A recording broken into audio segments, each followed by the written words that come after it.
సరే ఇక్కడ బస్సు యాత్ర ప్రారంభం కాబోతా ఉంది, ఎలాంటి జోష్ కనబడతా ఉంది? మొత్తానికి జోష్ బ్రహ్మాండంగా ఉంది, ఒక సింహం కదిలినట్టు ఉంది.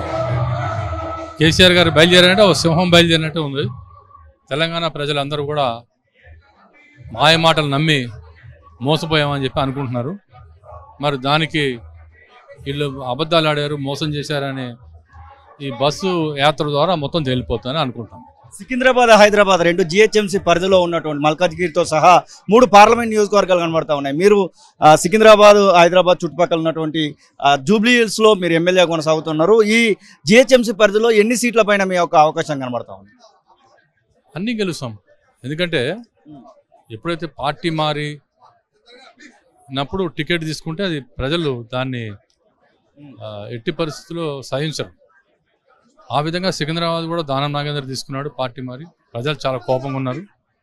అదేవిధంగా మల్కాజ్గిరి అదేవిధంగా ఉంది, చేవెళ్ళ అదేవిధంగా ఉంది. కాబట్టి ప్రజలు తిరస్కరిస్తారని అనుకుంటున్నాను. డెఫినెట్ అంటే రేవంత్ రెడ్డి చెప్తా ఉన్నాడు ఖచ్చితంగా జిహెచ్ఎంసీ పదవులు గతంలో ఏదో మిస్టేక్లో బీఆర్ఎస్ కోటేశారు, కానీ ఇప్పుడు కాంగ్రెస్ పార్టీకే ఓటేయబోతున్నారు అనేటువంటి మాట ఇక్కడ పిసిసి అధ్యక్షుడు ముఖ్యమంత్రి చెప్తున్నటువంటి మాట. ఎందుకు వేయాలి? మీరు 5 నెలలు ఏం చేశారు?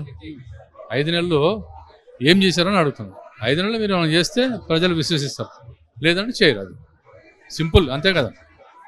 మేమేమంటున్నాం, మీరు ఏం చేయలేదని అంటున్నాం, మీరు చేశారన్నారు, ప్రజలు తీర్పిస్తారు కదా, చూద్దాం. మరి మేము గేట్లు తెలిసాము, ఇంకా రాబోతున్నారు చాలా మంది అనేటువంటి మాట కాంగ్రెస్ పార్టీ వాళ్ళు చెప్తా ఉన్నారు. మహేశ్వర్ రెడ్డి అయితే డైరెక్ట్గా బీఆర్ఎస్ పార్టీ వాళ్ళందరూ కూడా టచ్లో ఉన్నారు అనేటువంటి మాట చెప్తా ఉన్నారు. నిజంగానే మీరు మీ ఎమ్మెల్యేలు అందరూ కూడా టచ్లో ఉంటున్నారు ఎవరితోనైనా?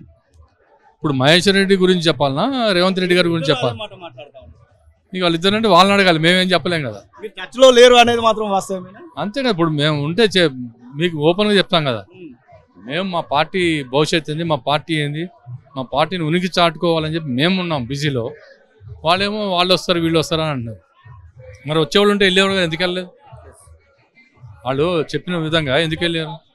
దానం నాగేంద్ర ఏదో పబ్బం కలుపుకుందామని వెళ్ళాడు హైదరాబాద్ సిటీ తప్పితే, అతను రేపు మళ్ళీ మా ప్రభుత్వంలో వచ్చేస్తారు.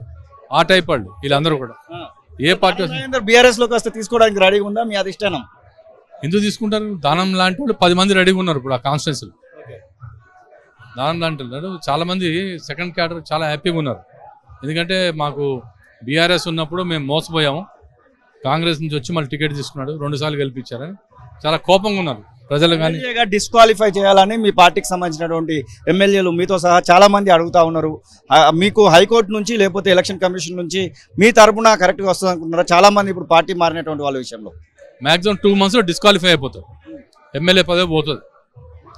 ఎందుకంటే ఎమ్మెల్యే ఒక పార్టీ నుంచి నుంచుని ఎంపీ ఒక పార్టీ నుంచి నుంచుంటారంటే ఇది ఇండియాలో ఇది రికార్డ్, ఇది వరల్డ్ రికార్డ్. ఇది ఎందుకంటే తప్పు కదా. అది నువ్వు బీఆర్ఎస్ నుంచి గెలిచి కాంగ్రెస్ నుంచి ఎంపీగా పోతున్నావు అంటే నువ్వు ఓట్లు ఏం అడుగుతావు అసలు ప్రజలకి? మీరు అది కూడా హైదరాబాద్ సిటీ అంటే ఎడ్యుకేటెడ్స్ ఎక్కువ, ఇక్కడ వాళ్ళకి ఏం సమాధానం చెప్తాడు? ఆ విధంగా చాలా తప్పది, అన్యాయం కూడా. నీకు ఇష్టం లేకపోతే రాజీనామా చేసి వెళ్ళు. ఇంకా మేయరు అలాగే కేకే లాంటి వాళ్ళు కూడా పార్టీలు మారినటువంటి సందర్భం కనబడతా ఉంది. మీరు కేసీఆర్ను అంటిపెట్టుకుని దాదాపుగా 10 ఏళ్ల పాటుగా మీరు నడుస్తూ ఉన్నారు. ఈ యొక్క పార్టీలు మారే వాళ్ళ విషయంలో మాగంటి గోపీనాథ్ ఎలాంటి కామెంట్ చేస్తారు? వాళ్ళ గురించి మాట్లాడే వేస్ట్ అండి. వాళ్ళు ప్రజాప్రతినిధులు. కేకే ప్రజాప్రతినిధి చెప్పండి, నామినేటెడ్ పోస్టులే అన్నీ. వాళ్ళ గురించి మాట్లాడే వేస్ట్. ఇప్పుడు ఈమె మేయర్ గారు వెళ్ళారు, ఏం సాధిస్తుంది ఆమె? ఈ జనవరి కల్లా అయిపోతుంది ఆమె. మళ్ళీ నెక్స్ట్ మేయర్ అవుతుంది లేదు ఆమెకే డౌట్. మరి ఏం ఆశించి వెళ్ళారో మాకు తెలియదు, అది తప్పది. ఈ ఎంపీ ఎలక్షన్స్ తర్వాత అసలు కాంగ్రెస్ ప్రభుత్వమే ఉండదని మీ అధినేత కేసీఆర్ చెప్తా ఉన్నారు. మీకు ఆ విశ్వాసం ఉందా? చాలా మంది మాతో టచ్లో ఉన్నారు కాంగ్రెస్ పార్టీ ఎమ్మెల్యేలు అని చెప్తా ఉన్నారు. 100% ఎన్నికల తర్వాత చాలా మార్పులు చేర్పులు ఉంటాయి. ఎందుకంటే బీజేపీ ఫాస్ట్గా ఉంది, ఈ విధంగా బీఆర్ఎస్కి ప్రజల్లో ఆదరణ పెరిగింది అనుకుంటున్నాను. 100% పెరిగింది. ఎందుకంటే అరే అన్యాయం చేశారు కేసీఆర్ గారిని, మాయ మాటలు చెప్పి అబద్ధాలు ఆడారు అని చెప్పేసి ప్రజలు చాలా అనుకుంటున్నారు చాలామంది.